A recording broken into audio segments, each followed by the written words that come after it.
Hey, welcome back to Fan Mama Physics. This is 5.4 matching equations to graphs, and which I'm going to do with the other method that I mentioned, which is using the slope Y-intercept form, or this following model for an equation: y is equal to mx plus b. So hopefully you have some background on this, or maybe done a little bit of practice with that.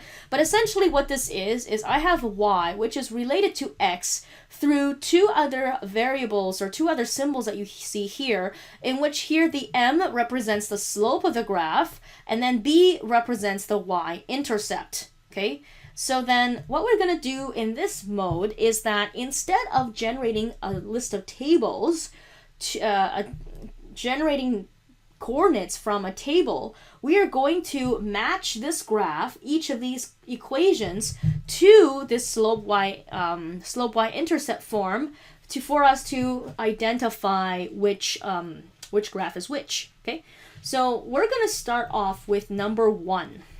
Okay, number 1 is perfect because it starts off in the slope y-intercept form. We have y over here, x over here, 3 is attached to the x. So yes, this 3 is indeed the slope. Okay, so maybe I'll write here, okay, in which slope here is equal to 3, which is this guy, which is attached to the x, and then our y-intercept is in fact this number here, sorry, not the x. It is just the sign included and the 3. It's a positive sign, so we have positive 3 is our y-intercept. Now I find that the easiest way to do this is to find the y-intercept first, which is really easy. Y-intercept is exactly where the graph touches on the y-axis. So our graph for the first one should touch the y-axis at positive 3. So we can definitely rule out B because it doesn't touch at the graph at positive 3, but C does and A does as well. So we've eliminated graph B already. Okay, now the next thing we need to find out is the slope. Okay, the slope is positive 3. Notice it's a positive sign. When the slope is positive, it means it will curve. Actually, I should do it this way. It means that your graph, the slope, will slope upwards. It's a positive slope, meaning it's like you're going uphill. Okay, that's what the positive sign means. And what does 3 mean? It means that every time you increase, it's like how steep your slope is. The larger your slope number, the steeper it is. So what does that 3 mean? Let's see, if I have 3 pencils. Okay, so if you take a look, I have a pen, maybe. So if what that means is 3 is, by definition, the rise over the run equals rise over run. Okay, now if I have a slope of 3, it means if I imagine my 3 as a fraction, it's 3 over 1. It means that every time I run over by 1, after I increase my x by 1, which is my run, I run to the side. If I run over by 1 unit, I rise by 3 units. Rise 1 unit, 2 units, and then 3 units on top, which I can't do that. Okay, so that's what that means. If I go over by 1 unit, run of 1, rise of 3. So that's what the slope means over there. Okay, so notice if I have a bigger number, it means I'm going to be rising higher for 1 run that I move over. Okay, so here let's draw that out. It means that if I run over by 1 for my x, then I run over 3 times. I rise 3 times for my y. Okay, so that's my y. Rise, so run of 1, rise of 3. So if my rise is 4, then it would go over 1, and it would go up 4 times. 1, 2, 3, 4. So I'm going to have a steeper slope as a result. Okay, so let's take a look at that on the graph. Now, since my slope is positive, meaning that I expect something to slope upwards, I'm going to rule out graph A because in that one, notice it is sloping downwards. It must be graph C, but let's take a look at what graph C is showing us. I have a y-intercept at 3, which is good, okay? Now, what does the slope of 3 mean? It means if I go over my x value by 1, I'm going to go up by 3 on my y values. 1, 2, 3. So there is 1. That's my slope. Let's try it again. I go over by 1. I go up by 3. 1, 2, 3. There you go. There's it again. I go over by 1. I go up by 3. 1, 2, 3. There you go. What if I go back down? Okay, if I go, let's start from down here or here. I go over by 1. I rise 3. 1, 2, 3. Bam. And then here it is again. I go over by 1. I rise by 3. 1, 2, 3. There you go again. And it will just always go up by the same amount. I go over by 1. Oopsies. I go up by 3. This is my run. This is my rise. I rise up by 3. That's the concept of the slope. Okay, so we know from that, this first one, the graph must be C. Okay, now we kind of have the idea these other ones should go a little faster. Okay, I would like you to use these equations to use the slope y-intercept form to figure out which of these equations matches each of these graphs. I know you might know the answer already, but I want you to work it through to figure it out. Actually, you know what? Let's have you try 3 first, okay? Try 3 first. Good time to pause the video. Okay, so let's take a look at 3. We have, now we have a little bit different situation. The slope is still the same. I still have a slope of 3.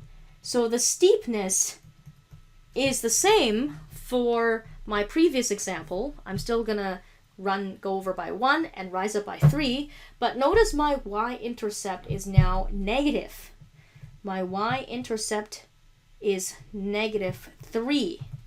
Meaning that if I go to my graph, I should see my y-intercept at negative 3. And it looks like it's graph B because that's the only one where the y-intercept is down over here. So wait 1 second. Okay, there it is. So here my y-intercept is there. Y-intercept is right there. And remember, it's going to have the same slope as before. I run over by 1, rise by 3. 1, 2, 3. Run over by 1, rise by 3. Okay, so it looks like, based off of our interpretation, this must be graph B. Sure, it leaves 2 as being graph A, but let's figure out why. And you might notice that the reason why I did not assign this one is because my x and y's are on the same side of the equation. This is not in slope y-intercept form. So whenever you see an equation that is not in the slope y-intercept form, you must rearrange the equation so that it is. This is where your algebra skills are going to come in handy. So let's draw this out here, write this out here, and what I want is I want x to be on the other side. I don't want it with the y here. To do that, I'm going to have to subtract both sides of my equation by x. So I'm going to get y is equal to 3 minus x. Now that's not exactly like the slope y-intercept form because my mx is in front, my y-intercept, which is a 3, should come afterwards. We can swap this around. I can rewrite this like this. Y is equal to, and I can move negative x in front. Remember, I have to have the negative sign because there is a negative sign in front of x. So I could write it like this. And then for 3, because I have, for any number, there's nothing in front, you can imagine an imaginary plus sign. So then I have plus 3 instead. Okay, so that is how you would rewrite this equation in the slope y-intercept form, which means your slope in this case will be, imagine I have negative x, and if I don't have a coefficient in front, you can imagine I have a imaginary coefficient of 1 in front of my x. So in this case, my slope, using a different color, is actually going to be negative 1. My y-intercept is still going to be positive 3. But what does the slope of negative 1 mean? Okay, slope of negative 1, first of all, we know it's sloping downwards because it's a negative slope. It's kind of like going downhill. That means if I had to write this as rise over run, that means if I write it as a fraction, every time I go across by 1, I drop down 1 level. So instead of going up, I'm going down instead. So my slope is sloping downwards. Okay, I go over by 1, I go down by another 1. Okay, I go over on the x-axis, I go down on the y-axis. So let's go to the graph and let's see if that matches our description. First of all, we know it has a y-intercept of 3, so it's right there. So let's double check. If we go over by 1, which is our run, we go down by another 1. We go over by 1 on our x-axis, we go down on our y-axis by 1. Run of 1, rise of -1.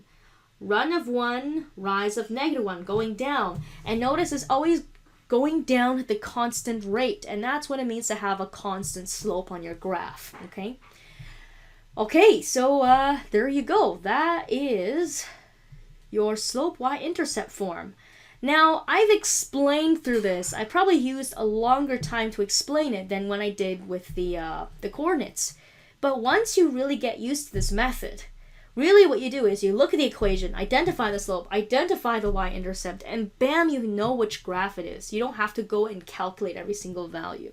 The only troublesome time is maybe when you have an equation which there's a whole mumble jumble of variables and you might have to isolate for the y on one side and x on the other side. But here you go. This is the other method on how to match your equations to your graphs in kind of more an advanced mode, which is if you can do this, you are amazing, you are awesome, you keep it up, and I will see you next time on 5.4 Part 2, which is more examples for you. Fat Mama Physics signing out.